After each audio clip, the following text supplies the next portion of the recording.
Oi gente, tudo bem? Eu me chamo Maria Eduarda Pereira, eu sou do grupo PACEM, de Direitos Humanos, do projeto extensivo. Eu estou aqui com o pastor Eliseu Gomes, que é teólogo, e nós vamos falar sobre os desafios que a Igreja Evangélica enfrenta em meio à intolerância religiosa nos dias atuais. Muito bem, pessoal. Quero agradecer a vocês, a Eduarda, bem como também ao João Pedro e ao José Ailton, por terem assim estado em contato comigo para estar fazendo essa entrevista. Para mim é uma alegria, um prazer estar aí cooperando com a turma de vocês, com o seu trabalho, com a Faculdade Estácio.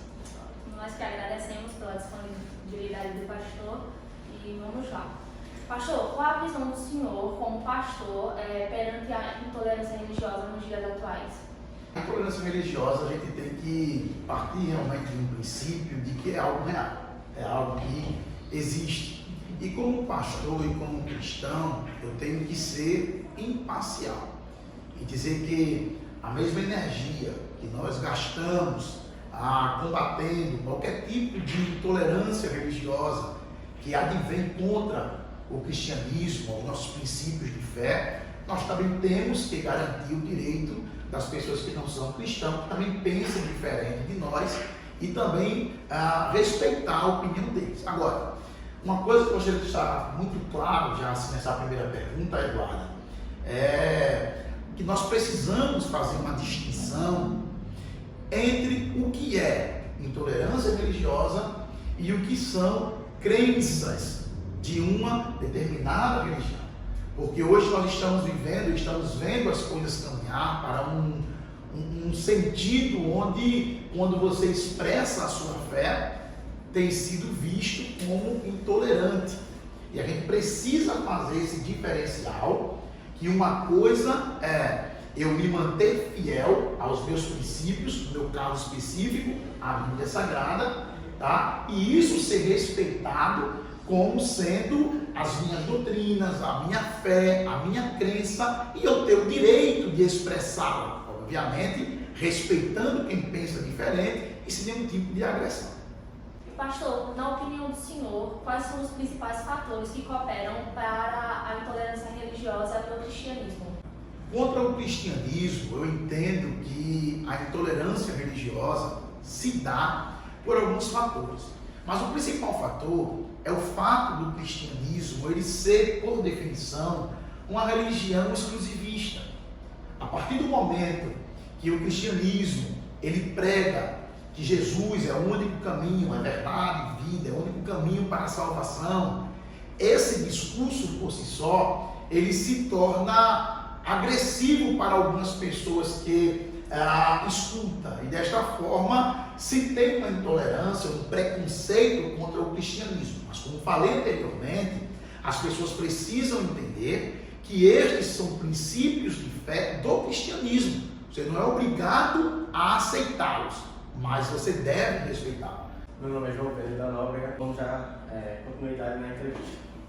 Pastor, na sua visão, quais são os principais danos que a igreja sofre e sofreu durante todos esses anos? Se nós formos dar uma olhada na história do cristianismo, nós vamos perceber que desde os primórdios a igreja ela sofre a intolerância religiosa. Desde o primeiro século a igreja sofreu essa intolerância religiosa. Mas focando em nossos dias ou em nosso século, podemos assim dizer, a igreja ela sofre principalmente o preconceito, tá? A gente percebe que, principalmente quando conversamos com jovens, a nossa juventude, tem muitos jovens que têm, inclusive, como eu colocaria assim, tem vergonha ou dificuldade de se identificar como cristão, no mundo acadêmico, por exemplo, porque sofre preconceito no aspecto de, você é cristão, mas como é que pode, esse mundo que nós vivemos, você professar esses princípios de fé e prática e regras.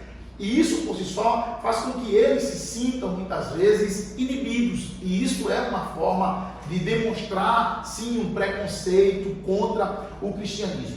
Lembro-me que, por exemplo, eu sou pastor da Assembleia de Deus, quando a nossa igreja foi fundada no estado de Alagoas, o missionário fundador aqui, que enviado para o próprio missionário, o pastor Antonelson, um sueco, o filho dele morreu aqui em Maceió.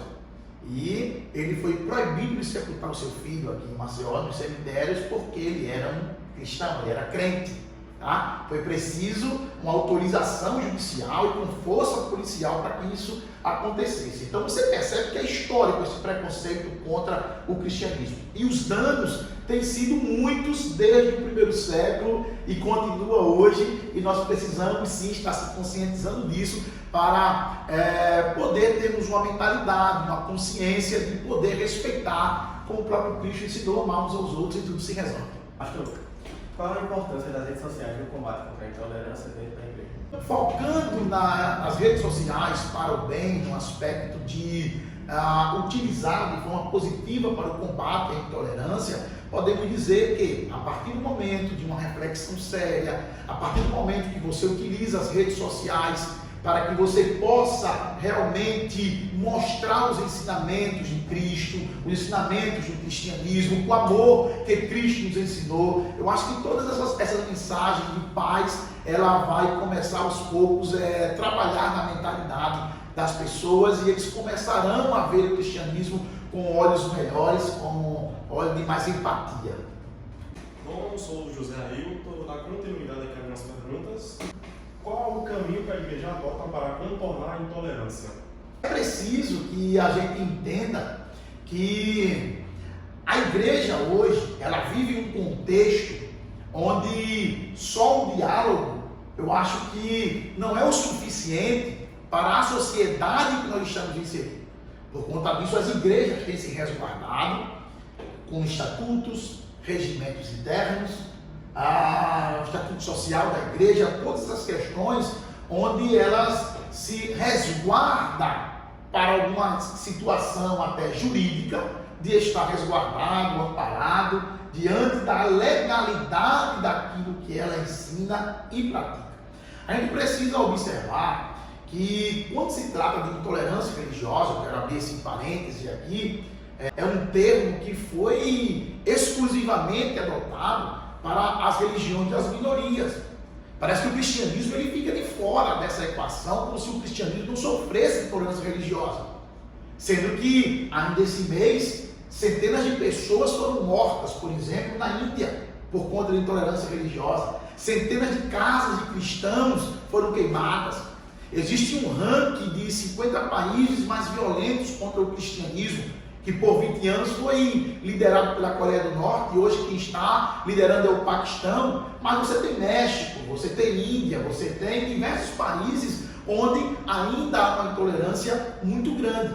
E a igreja ela precisa se resguardar, porque hoje nós vivemos em uma realidade de uma cristofobia muito grande. Tá? Permita-me abrir um leque para dizer para vocês que qualquer coisa, por exemplo, que um líder religioso cristão, um sacerdote católico, um padre ou um pastor fale, até em uma fala se torna ofensivo, se torna discurso de ódio, mas aí você percebe, por exemplo, as pessoas zombando de objetos que é tido como sagrado no cristianismo, e simplesmente isso passa desapercebido como se não fosse uma intolerância que o cristianismo está sofrendo.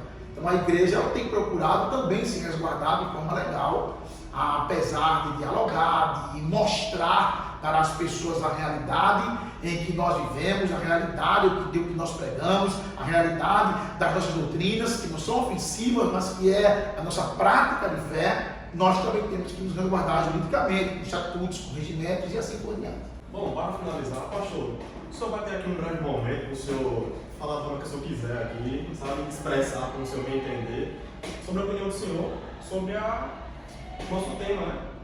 Por favor. Fazer uma reflexão sobre o tema da intolerância religiosa, me vem à mente um texto bíblico, na verdade dois textos bíblicos. O primeiro texto bíblico está em Mateus, capítulo de número 22, versículos a partir do 35, do 36, que diz assim: Mestre, qual é o grande mandamento na lei? Respondeu-lhe Jesus: amarás o Senhor teu Deus de todo o teu coração, de toda a tua alma e de todo o teu entendimento.